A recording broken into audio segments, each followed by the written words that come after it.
Ang video na ito mga kaubayan ay tungkol dito sa bunga ng alum. Yan alum. Itong bunga ng alum na ito mga kaubayan, itong halamang gamot na ito ay napakabisa po yan na panghaplas, panggamot sa mga karamdaman sa masakit na kasukasuhan. Yang bunga ng alum na yan mga kaubayan.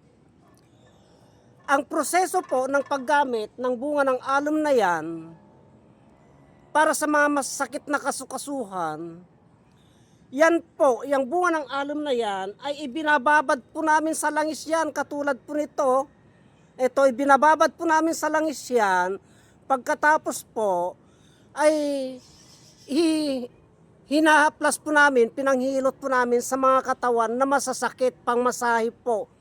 Napakabisa po na pangtanggal sa mga sakit ng karamdaman yan. Yang bunga ng alum na yan mga kaubayan. Yan. Maliban dyan sa bunga ng alum na yan, itong dahon ng alum na ito ay maganda pong pangtanggal ng mga lamig-lamig ito. Pangtapal po ito mga kaubayan. Itong dahon ng alum na ito, bunga at dahon ay may kakayahan po na magtanggal ng karamdaman yan. Itong dahon na ito ay ipinapainit sa apoy at linalagyan po ng langis, saka po itinatapal sa mga masakit na kasukasuhan, kalamnan. Itong dahon ng alum na ito at yung bunga ng alum na yan hanggat tumatagal na nakababad po sa langis yan mga kaubayan, yung bunga ng alum na yan ay bumibisa po yan. Hanggat tumatagal na nakababad sa langis yan, kinukuha po namin yan, yung bunga ng alum na yan, at yan po ay ilinalagay namin sa mga langis na ganito. Yan. Ito po, linalagay po namin dyan, ibinababad po namin dyan, yung bunga ng alum na yan. Pagkatapos po, yan po ang ginagawa namin na pangmasahe, panghilot sa mga katawan na masasakit. Mga kaubayan, napakabisa po na pangtanggal sa mga masakit na katawan yan. Pag ihinilot mo po sa katawan ng tao yan mga kaubayan, ay nakaka-relax po siya.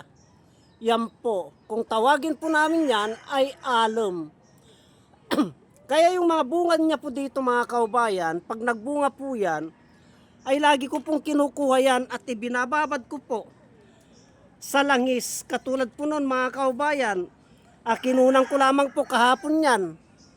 Yan po, konti na lang pong natitira. At maring kukunin ko din po yan mamaya para ibabad ko po sa langis. Hanggat tumatagal na nakababad sa langis po yan, ay bumibisa po yan mga kaubayan. Yan po. Kaya kung makakita po kayo ng bunga ng alum, ay kunin nyo po mga kaubayan at ibabad nyo po sa langis. Kahit gaano po katagal yan, yan po. Kahit gaano po katagal yan na nakababad sa langis, ay hindi po nasisira yan. Lalong bumibisa po yan mga kaubayan. Mapabata po, mapamatanda, ay pwede pong ihaplos, pwede pong panghilot yan. Sa mga masakit na katawan, yan po ang kakayahan ng halamang gamot na itong alum na ito. Kaya pag ito po ay namunga katulad po niyan, ay kukunin ko naman po yan pag pwede na pong harbisin. Kukunin ko po ulit yan at ilalagay ko po sa langis mga kaubayan. Marami na sa ating mga kaubayan ang nakasubok po sa bunga ng alum na ito bilang panglunas sa mga masakit na katawan, bilang panghilot sa katawan po. Nakaka-relax ka po pag yan po, yung bisa po niyan ay humalo po sa langis. Humalo po sa langis ang bisa po niyan at hinilot mo po sa katawan ng isang tao, ay natatanggal po yung karamdaman. Napakasarap po sa pakiramdam. Yan po ang bunga ng alum mga kaubayan. Marami pong salamat.